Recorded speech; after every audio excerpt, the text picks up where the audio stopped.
منظور چیه آفاق؟ میخوای دوباره تو شرکت پدرت کار کنی؟ آره، خبردار شدم که مدیر داخلیشو به خاطر دزدی اخراج کرده. اما آفاق میدونی که عایشه، اون شرکت مال ماست.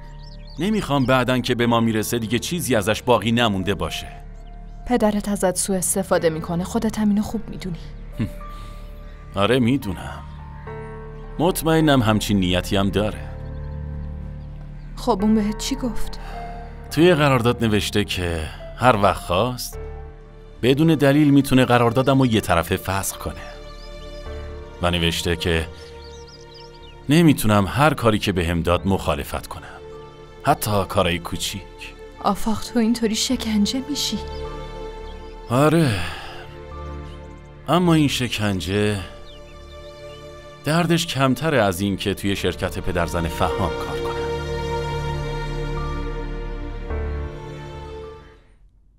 اجازه هست؟ بله بفرمایید. سلمان احمد، پسر وهاب احمد، آیا با ازدواج با زوها بهراج، دختر بهراج احمد، با مهریه معلومه 10 لاک روپیه موافقت میکنید؟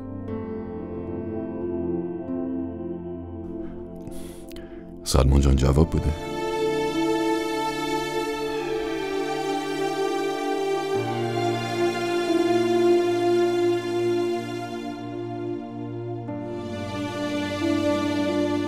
سلمان، آقت ازت سوال پرسید، لطفاً جواب بده.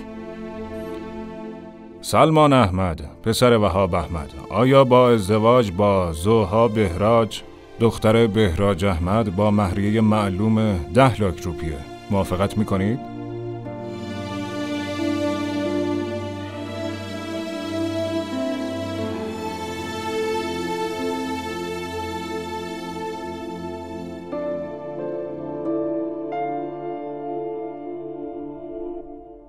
سلمان،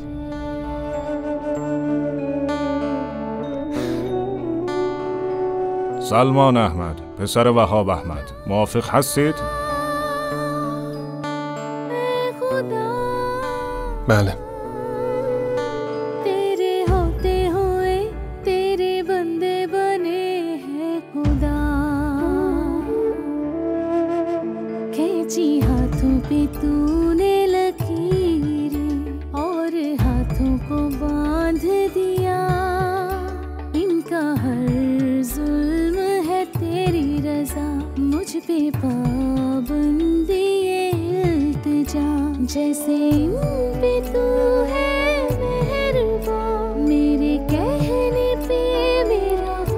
انشالله که مبارک باشه، به پای هم پیر شن انشالله.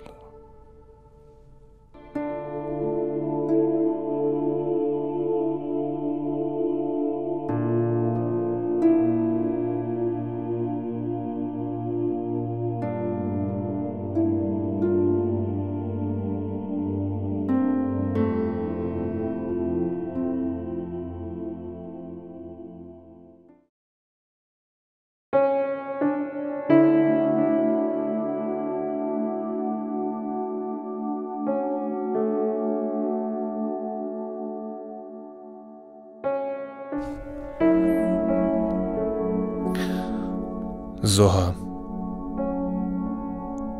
میدونی ازدواج ما توی چه شرایطی بوده؟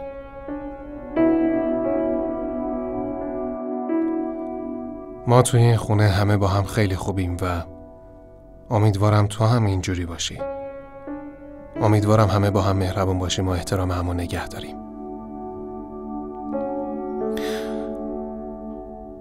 این برای توه، هدیه ازدواجمون از طرف من.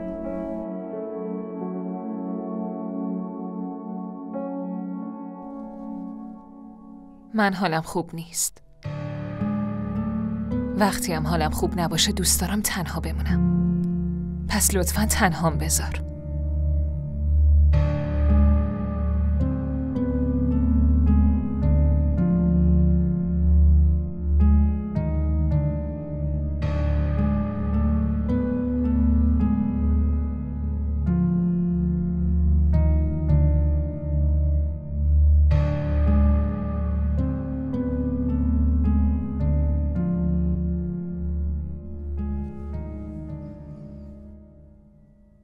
الو جانم پدر، میشنوم.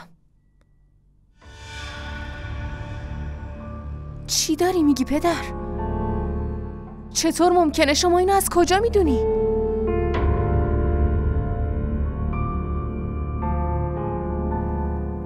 وای خدای من. چی شده دخترم؟ اتفاقی افتاده؟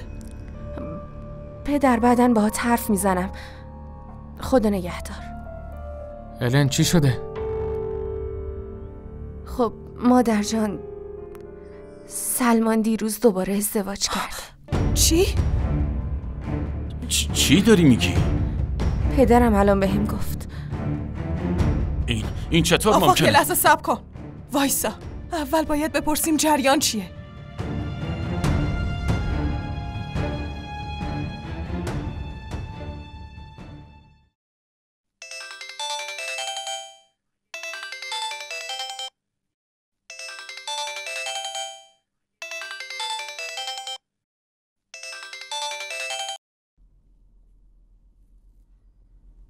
کی بود زنگ زد؟ کسی نبود. بریم.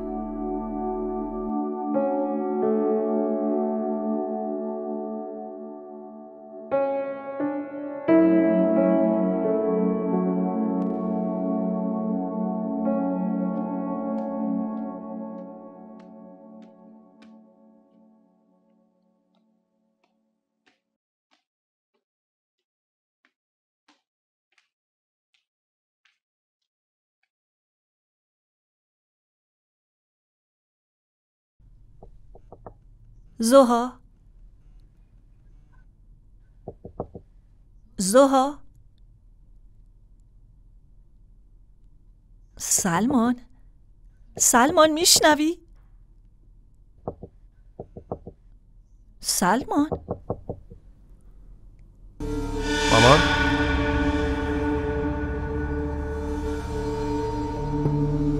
سلمان؟ تو دیشب رفتی توی اتاق مینا؟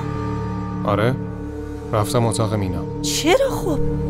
ازدواج کردی و عروس آوردی که این کارو کنی؟ اولین شبی که اینجا بوده تنهاش گذاشتی و رفتی پیش مینا؟ فکر کنم دلیل این کارم اینه که چون لیاقتش همینه و باید ازتون تشکر کنم. انتخاب خیلی خوبی برام داشتی مامان. میدونی دیشب چی بهم گفت؟ ازم خواست از اتاق برم بیرون. اینجور مواقع میدونین که من چی کار میکنم. دیگه هیچ وقت توی اون اتاق نمیرم. میدونی اما قبول نمیکنی. پس برو با خودش حرف بزن.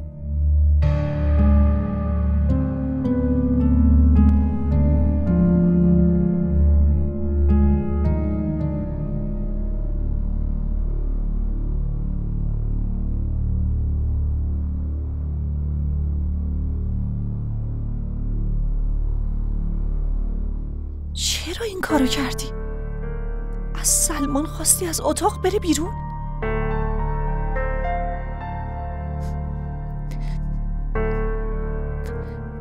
به خدا نمیدونستم انقدر عصبانی میشه مادر جون. فقط گفتم حس میکنم حالم خوب نیست و میخوام بخوابم، همین. اونم از اتاق رفت بیرون. مامان وقتی برگشت قول میدم ازش عذرخواهی کنم، بهش التماس میکنم منو ببخشه. کار اشتباهی کردی. اگه حالت خوب نبود باید همون دیشب بهم میگفتی. مامان راستش من خب یه مقدار استرس داشتم. لطفا شما پادر میونی کنی منو ببخشه. اون قبول نمیکنه. نمیدونی چقدر لجبازه. وقتی عصبانیه به حرف کسی گوش نمیده. خیلی خوب حالا باشه، یه کارش میکنم.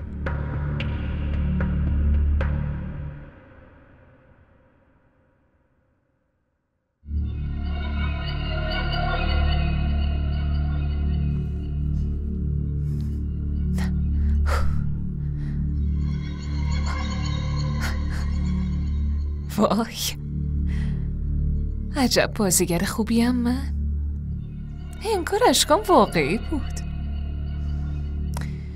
خب باید استراحت کنم.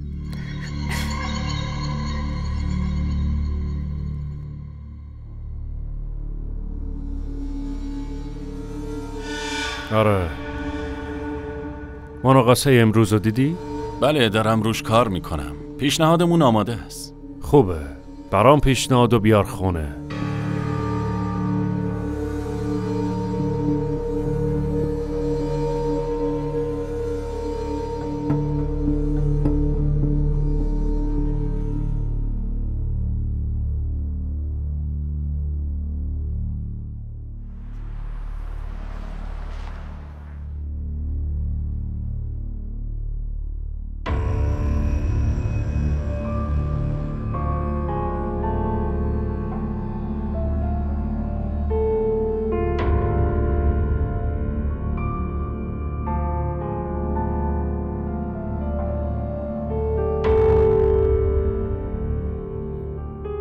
بفرمایید اینم پرونده. نشین. یادت باشه تا نگفتم نمیتونی بشینی.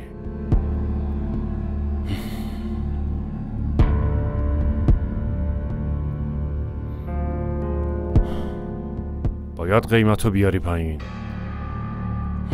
قبلا روی قیمت‌ها توافق کردیم. اون موقع متفاوت بود. الان توی بازار رقابت شدیده. اما اعتبار شرکت ما خیلی زیاده. نباید قرارداد از دست بدیم. یه جلسه در پیشه.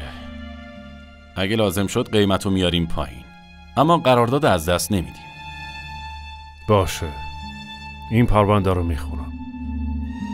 این لیستم بگیر و خریدای خونم رو انجام بده.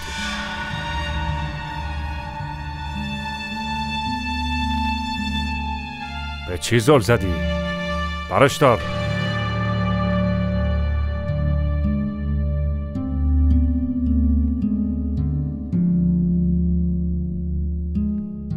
اگه چیز دیگه قبل از رفتن یه لیوان آب بده.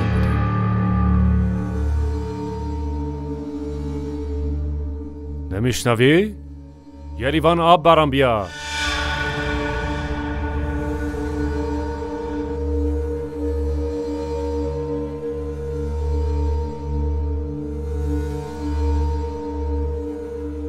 آفاق چطوری میتونه این کارو بکنه؟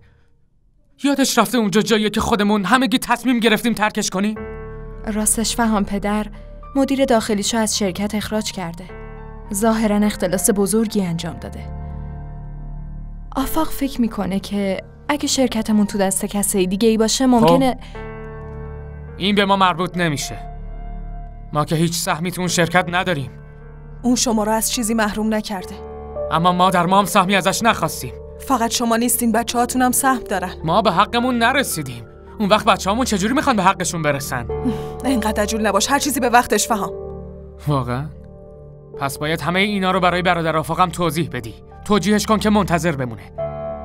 با کار کردن زیر دست پدر نه تنها شکست خودش بلکه شکست همه ای ما رو پذیرفته. من نمیفهمم اگه با من کار میکرد مگه چه اتفاقی میافتاد؟ هدف اصلی اینه که درآمد داشته باشیم، جز اینه؟ چرا من باید یه چیزی رو بارها و بارها برات توضیح بدم فهم؟ کار توی اون شرکت برای ما عزت و احترام میاره؟ یا عزت نفس برادر دافاق به خاطر کار با تو آسیب میبینه و نابود میشه؟ فهم اون برادر بزرگته. پدرت ما رو به اندازه کافی بیچاره کرده، دیگه شما چی از جون خودتون میخواین؟ میخوای آفاق احترام و آبروش هم از دست بده؟ چه ربطی به احترام و آبرو داره مادر جان؟ به هم مربوطه. همه چی به هم مربوطه. آفاق تمام عمرش کارای پدرش رو مدیریت کرده، نه کار دیگه ای. پسرم تمام عمرش رو زحمت کشیده که همیشه و همه جا بتونه سرشو بالا بگیره. منم اصلا اجازه نمیدم اون سرشو خم کنه. یعنی میگین منم برای پدرزنم کار نکنم و برم پیش پدر کار کنم؟ آره؟ اگه این کارو میکردی بهتر بود، اما تو این کارو نمیکنی. زمان میبره تا به حرف من برسی فهم.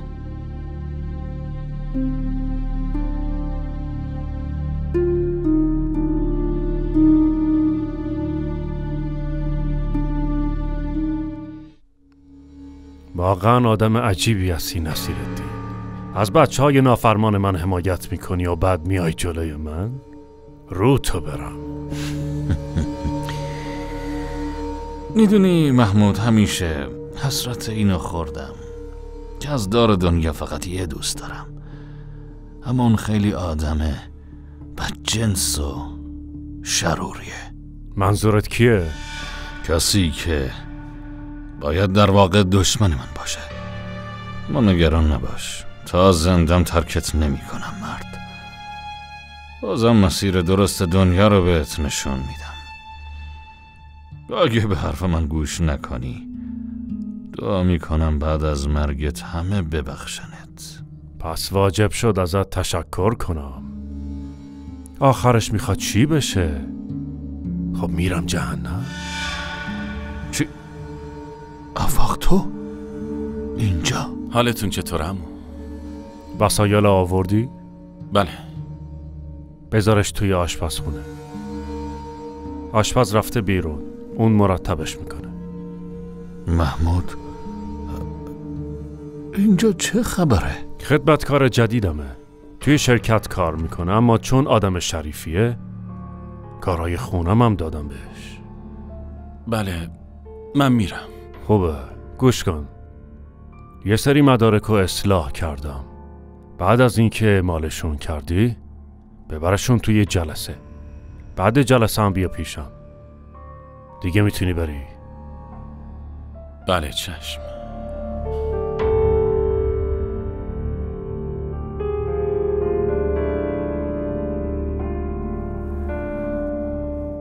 تا حالا پدر ظالمی مثل تو زندگیم ندیدم. و البته که بچه‌های نافرمانی مثل اونا هم وجود نداره. ولش کن. تو نیاز نیست نگران اونا باشی. چایی تو بخور، سرد شد.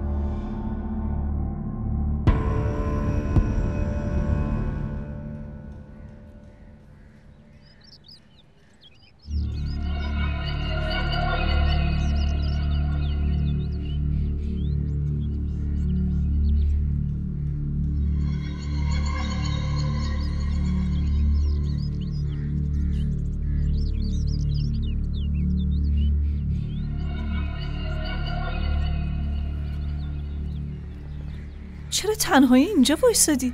به چی فکر میکنی؟ هیچی مادر جان. تو اتاق زیاد راحت نبودم، به خاطر همین اومدم اینجا. دلیل خاصی نداشت.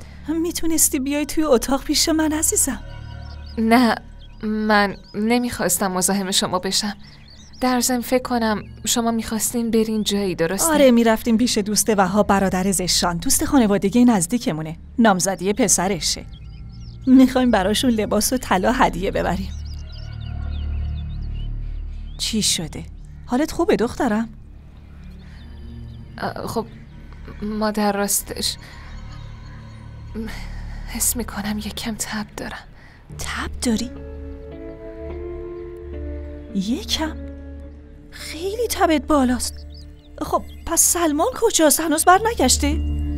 نه، بر نگشته. خب بهش زنگ بزن بگو بیا ببرت دکتر. نه مادر، نمیخوام مزاحمش بشم.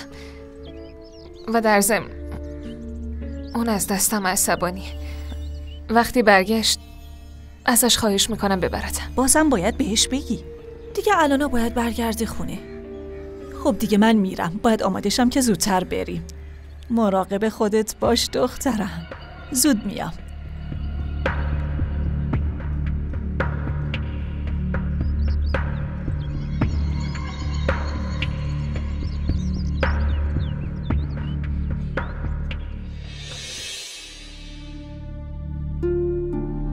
بله.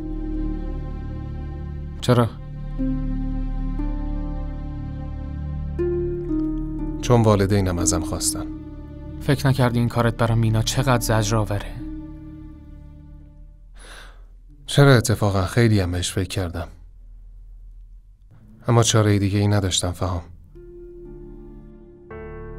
خب این یعنی دیگه مینا تو خونه شما اصلا خوشحال نیست.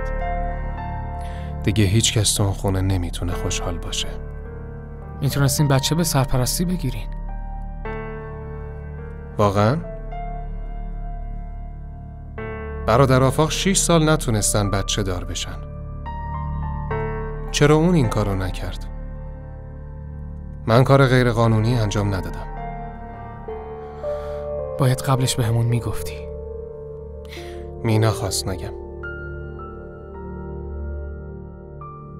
ما میایم دیدن مینا. آره بیاین، اتفاقا منم فکر کردم که بیارمش پیشتون، اما مینا قبول نکرد. گفت خودتون جایی برای زندگی کردن ندارین. اون کجا بیاد بمونه؟ به هر حال یه توصیه‌ای برات دارم. تو هم باید مثل مینا حق ارثتو از پدرت بگیری، چون اون مجبورت کرده که از هر چیزی که مال توه دست بکشی. هنوزم دیر نشده، میشه شرایطو برگردوند. البته اگه خودتون بخواین. بهش فکر کن.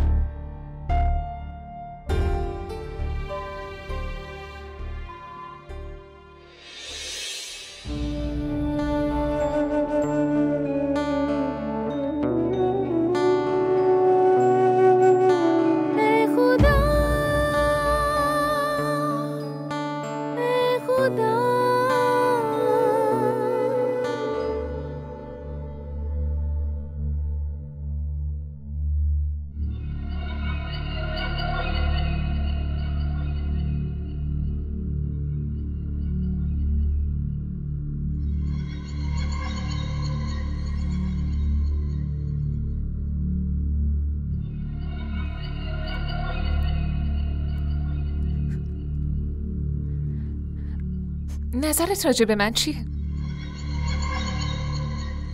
من اینجا تازه عروسم، به خاطر همین پرسیدم. باید اعتراف کنم دختر خیلی زیبایی هستی، اما قسمت خوبی نداری. شوهر خیلی خوبی داری، خونه هم که بزرگه، اما اینا از اولش هم برای تو نبوده. ببخشید. وایسا، دیگه نبینم از این به بعد منو نادیده بگیری. خودت که خوب میدونی عروس جدید دست به سیاه و سفید نمیزنه. خدمتکارای خونم که نمیتونم کجا. زود باش، برام یه لیوان آب بیار.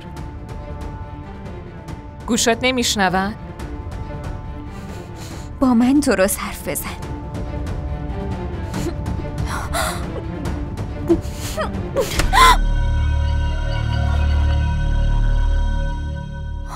از این به بعد با هم با احترام حرف میزنی. هم زبون تو هم دست تو کنترل میکنی، فهمیدی؟ برو برام آب بیار. زود باش.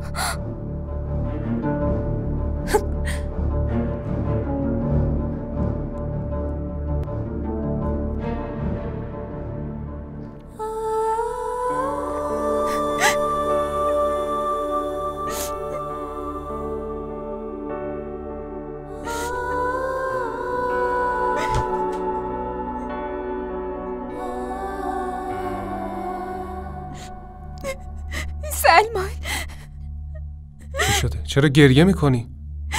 وقتی نبودی اون زد تو گوشم.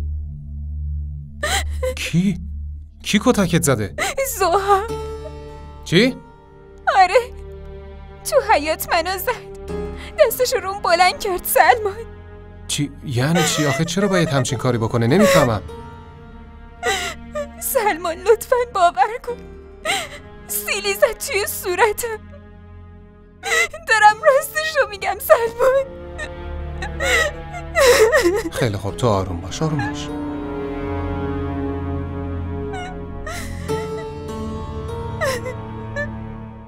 وای خیلی خسته شدم. راستی وهاب، خانم وسامو دیدی چی پوشیده بود؟ خیلی لباسای تنش مسخره بود.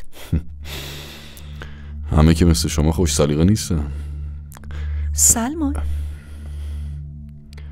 سلمان چی شده؟ برو ببین چه شده. سلمان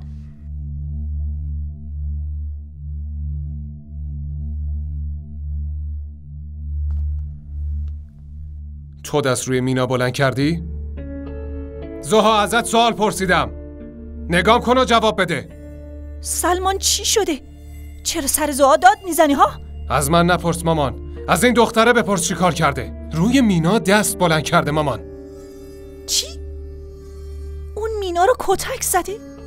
چی میگه زوها؟ مامان جون، من امروز من اصلا نتونستم از اتاقم بیرون برم. مطمئنم داره دروغ میگه. وایسا، برو کنار بذار ببینم. اون امروز حالش خوب نبود. چی شده؟ ها؟ زها؟ سلمان، این بچه داره توی تب میسوزه. حالش خوب نیست. برو دکتر خبر کن. برو. زها؟ سلمان، تو که هنوز وایسادی؟ چرا اینجایی؟ برو دکتر خبر کن.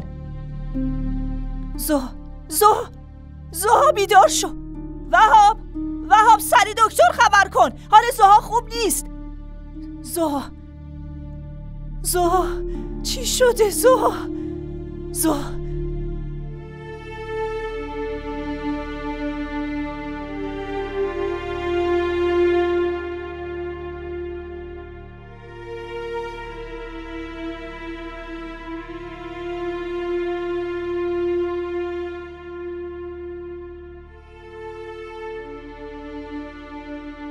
خب دکتر، فشار خونش چنده؟ ببینم حالش چطوره الان؟ بهتره؟ فشار خونش عادیه خدا رو شکر. تب خفیفی داره. شاید به خاطر فشار اعصاب باشه. این داروهایی که براش می‌نویسم و هر 4 ساعت یه بار بهش بدیم بخوره. انشالله زود حالش خوب میشه، نگران نباشین. نسخه رو بده به من. بفرمایید راهو بهتون نشون میدم. داروها رو سریع بگیر بیار. سلمان، وضعیت زها رو میبینی؟ باز میگی اون روی مینا دست بلند کرده؟ چطور میتونی باور کنی؟ وقتی از خونه رفتم هم تب داشت. گفتم به سلمان زنگ بزن بیاد ببرت دکتر ببینه مشکل چیه، اما گفت این کارو نمیکنه. گفت نمیخواد مزاحم تو بشه. اون وقت تو اینطوری باهاش رفتار کردی. ببین وضعشو. این چطوری میتونه کسی رو بزنه؟ باید بری با مینا حرف بزنی. چرا همچی چیزی بهت گفته؟ چرا همش سعی میکنه که عصبانیت کنه؟ مامان، تو خودت خوب میدونی که مینا اینجوری نیست. بس کن. هنوزم مینا رو دوست داری. زنا سریع تغییر میکنن، تو اینو نمیدونی. من اینو قبول دارم. اون از این شرایط راضی نیست. از اولش هم راضی نبوده. من اینم قبول دارم که اون با ما و تو همیشه مهربون بوده و محترمانه رفتار کرده. اما با این کاری که داره میکنه فضای خونه رو خراب میکنه. این برای هممون بده. من براش توضیح دادم. بهش گفتم باید زها رو تو این خانواده بپذیره و هیچ چاره دیگه‌ای هم نداره. تو هم باید براش توضیح بدی. مینا باید زها رو تو این خانواده بپذیره، وگرنه برای هممون مشکل ساز میشه. زها، نگران نباش. قوی باش. خیلی زود خوب میشی. من برات آب میوه تازه میارم.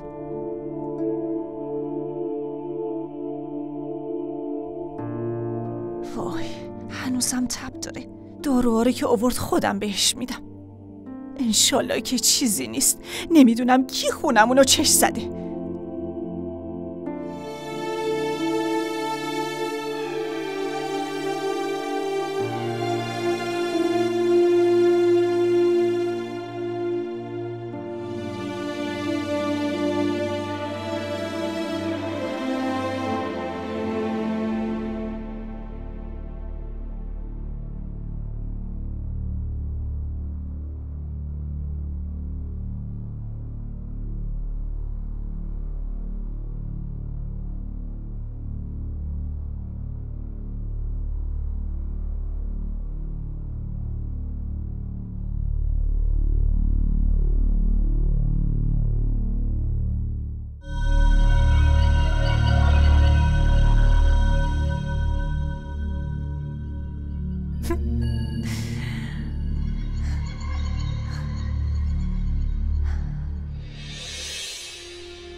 چی شد؟ چرا اینجوری نگاه میکنی؟ ببین مینا، خوب میدونم که تو نمیتونی وجود همسر دوم منو قبول کنی، اما باید یکم به قضیه مثبت نگاه کنی. منظورت چیه؟ منظورم اینه که اینجوری اتهامات الکی زدن به زها اصلا درست نیست. ببینم تو فکر کردی من دارم دروغ میگم؟ سلمان میدونی که من اینجور آدمی نیستم. اون واقعا به هم سیلی زد. مینا تو رو خدا بسه. محض رضای خدا بسه. مدرک لازم دارم. اون امروز اصلا از اتاقش بیرون نیامده. آخه من به تو چه مدرکی میتونم نشون بدم؟ خودتو بذار جای من. خودم دیدم که حسابی تب داره. حتی زنگ زدم دکتر اومد بالا سرش. اون حتی جون نداشت که از سر جاش بلند شه. بعد تو میگی که از اتاق اومده بیرون به تو سیلی زده. تو خودتو بذار جای من. باورت میشه؟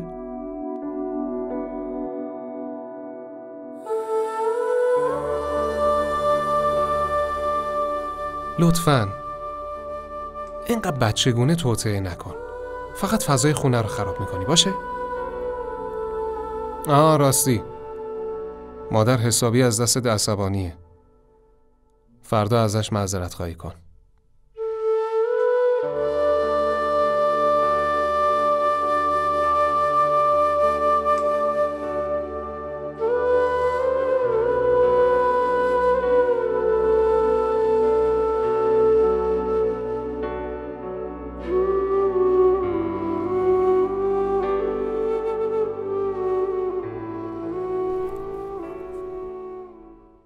من قبول دارم که محمود چودری ظالمه و شما را از خونه بیرون کرده.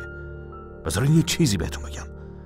شما توی همه املاک و اموالش هر چی که داره سهم دارید و حق بچه هاتونه و هر وقت بخواین برای انتقالش به اسمتون میتونین برین دادگاه. این کار کاملا قانونیه. حق با شماست اما باید حقمونو بگیریم. مطمئن باش اون هیچ وقت حقمونو نمیده. بدتر لج میکنه، از ارث محروممون میکنه و پولشو میده خیریه، اما حقمونو بهمون نمیده. فهام جان ببین آفاق، تو قراره پدر بشی و فهام 2 دختر داره. اون نمیتونه اموالشو به کسی ببخشه. آره من موافقم که شاید شما رو از ارث محروم کنه، اما هرگز نمیتونه نوه‌هاشو از ارث محروم کنه. حتی همه اموال و دارایی‌هاش اگه به اسمش باشه رو نمیتونه به هیچ جای دیگه‌ای بده، نه به هیچ کس دیگه‌ای بجز اونا. اینم یه نکته قانونی دیگه است. لطفاً سعی کنین همتون اینو درک کنین. بله، باید این کارو بکنین. منم موافقم. آفاق باید این کارو بکنین. شما باید از پدرتون شکایت کنین تا بتونین حق قانونیتون رو بگیرین. این ویدیو رو لایک کنید، کانالمون رو سابسکرایب کنید تا از سریال های جدیدمون هم آگاه باشید.